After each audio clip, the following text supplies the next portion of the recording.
जय हिंद। आज का देखते हैं एफिल टावर के इतिहास के बारे में। देखते हैं कि एफिल टावर कहाँ है, कैसे बना और इसे किसने मिटाने की कोशिश की थी।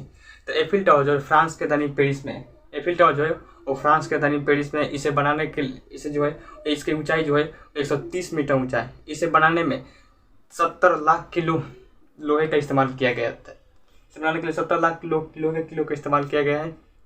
ये जो है इसे बनाने के लिए एफिल टावर को बनाने में 300 मजदूरों ने अपने कड़ी मेहनत कर इसे 2 साल 2 महीने 5 दिन में बनाकर तैयार कर दिया था।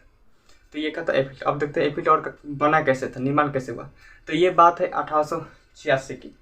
ये बात है 1886 की। उसमें एक कंपनी हुआ करती थी जिसका नाम था एक्सपोजिशन यूनिवर्सल। उस कंपनी का नाम था एक्सपोजिशन यूनिवर्सल। एक्सपोजिशन यूनिवर्सल जो था वो क्या करता था, पूरी दुनिया में मेला का आयोजन करवाता था। लेकिन उस समय फ्रांसीसी क्रांति को 1889 में 100 साल पूरे होने जा रहा था, तो जिसके लिए इसने एक मेला का आयोजन रखा।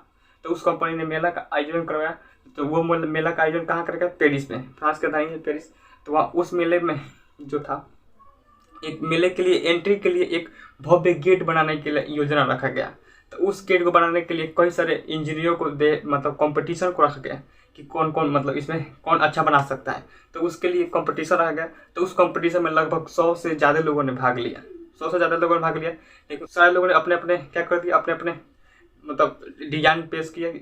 तो उसमें से सिर्फ एक का पसंद आया जिसका नाम था एलेक्जेंडर गुत्स्वाना एफेल। उस शख्स का नाम था एलेक्जेंडर गुत्स्वा एफेल। वो जो थे वो फ्रांस में एक आर्किटेक्ट थे। एलेक्जेंडर गुत्स्वा एफेल जो थे फ्रांस में एक आर्किटेक्ट थे। उनके डिजाइन को पसंद किया गया, तो वो उनको कहा गया बनाने के लिए। तो हालांकि एलेक्जेंडर गुत्स्वा एफेल को उनके 2 इंजीनियरों ने क्या था सुझाव दिया था एफिल टावर को बनाने के लिए। तो ये हो गया। तो जब ये उनका पास हुआ, मतलब उनका डिजाइन जब पास हुआ, तो एफिल टावर का 1887 में काम शुरू कर दिया गया। एफिल टावर को बनाने के 28 जनवरी 1887 को शुरू कर दिया गया। लेकिन सबसे दिलचस्पी बात यह था कि अगर जिस एफिल टावर को पेरिस के लोग अभी अपने शहर की शान समझते हैं, उसी लोगों ने उस एफिल टावर को बनाने के लिए प्रदर्शन, इसके खिलाफ बनाने के लिए प्रदर्शन किया था। उनका उस प्रदर्शनकारियों का कहना था कि यदि एफिल टावर बनता है तो शहर की खूबसूरती क्या हो जाएगी, खराब हो जाएगी। लेकिन इसके बावजूद भी इस एफिल टावर को बनाया गया। और एफिल टावर जो था 31 मार्च 1889 को एफिल टावर जो था 31 मार्च 1889 को बनकर पूरी तरह से तैयार हो गया। तो 1930 तक दुनिया का सबसे ऊंचा ढांचा के श्रेय में किसे आय रखा जाता था, तो एफिल टावर को रखा जाता था 1930 तक। हालांकि जो फ्रांस की शान है एफिल टावर, वहाँ के लोगों की अपनी मेहनत का नतीजा नहीं है। एक कैरिबियाई सागर में एक स्थित देश जिसका नाम है हैती। हैती जो था वो उस समय फ्रांस का गुलाम हुआ करता था। हैती जो था उस समय फ्रांस का गुलाम हुआ करता था। तो फ्रांसीसियों ने किस पर हैती के लोगों से गन्ने के खेत में मजदूरी करवाकर उसे पैसे के आर्थिक रूप से शोषण करते थे। तो उन्हीं शोषण के पैसे से किसे बनाया गया था, एफिल टावर को बनाया गया है। एफिल टावर को बनाया गया। और जो बाद में हैती लोगों ने कहा था विद्रोह किया, और बाद में उसमें नेपोलियन, फ्रांस में तो एक नेपोलियन के बारे में सुने होंगे जिसका नाम था नेपोलियन बोनापार्ट। इसे नेपोलियन बोनापार्ट को अर्जुन से तुलना किया जाता है। इसने वो आल्प्स पर्वत, फ्रांस में एक पर्वत है आल्प्स पर्वत, तो इसने अपनी जब सेना को लेकर कूच कर रहा था तो इसने कहा था नो आल्प्स, मतलब आल्प्स को हिला दिया था।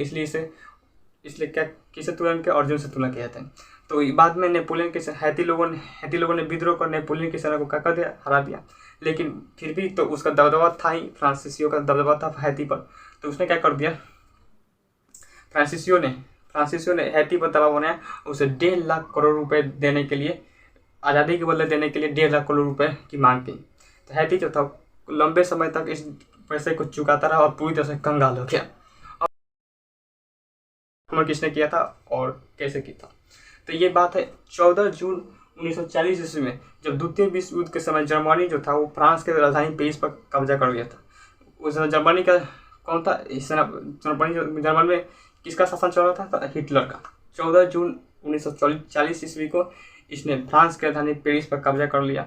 हालांकि हिटलर वहाँ पर खुद हिटलर पहुंचा और हिटलर ने एफिल टावर को और उससे आसपास के शहरों को क्या था मुआयना किया। हालांकि हिटलर जो था वो एफिल टावर पर चढ़ नहीं पाया था, क्योंकि हिटलर जब फ्रांसीसी लोग थे उन्होंने एफिल टावर को लिफ्ट को चढ़ने वाले केबल को काट दिया था ताकि हिटलर जो था वो एफिल टावर पर चढ़ ना पाए। तो हालांकि उसके सेना जो थे वो उसने सीढ़ियों से चढ़ कर क्या कर दिया, उस पर अपना झंडा लहरा दिया। हिटलर जो था 1940 ईस्वी में जब हारने लगा तो हिटलर ने आदेश दिया कि एफिल टावर क्या कर दे, पूरी तरह से समाप्त कर दिया जाए, समाप्त करने का आदेश दिया, यानी पूरी तरह से खत्म करने का आदेश दिया। किसने? हिटलर ने। जब हिटलर ने आदेश दिया एफी टावर खत्म करने के लिए, तो उसने हिटलर की जो सेना थी उसने पूरी तरह से विस्फोटक और माइंस को तैयार कर ली थी।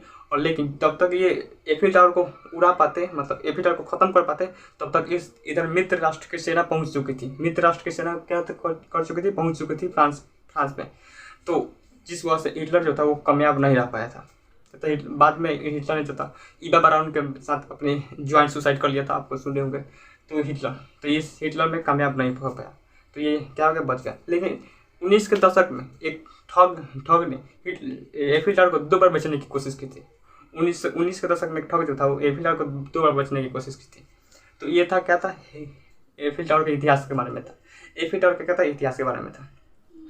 अभी रिसेंटली जब भारत के प्रधानमंत्री नरेंद्र मोदी जी ये फ्रांस के दौरे पर गए थे, तो ये भी एफी टावर को देखने गए थे। हालांकि ये पहली बार नहीं कि कोई भारतीय प्रधानमंत्री एफी टावर को देखने गया हो। एक 1985 में जब राजीव गांधी थे प्रधानमंत्री, उन्होंने भी जब फ्रांस के दौरे पर थे तो उन्होंने भी क्या था? एफी टावर को देखने गए थे।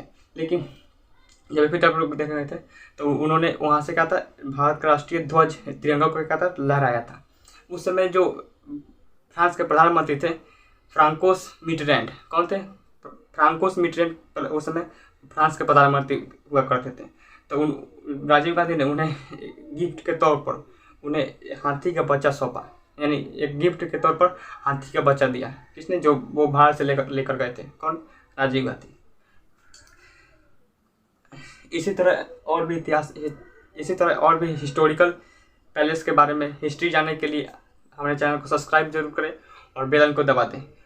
तब तक के लिए thank you for the watching video. मिलते हैं नेक्स्ट वीडियो में।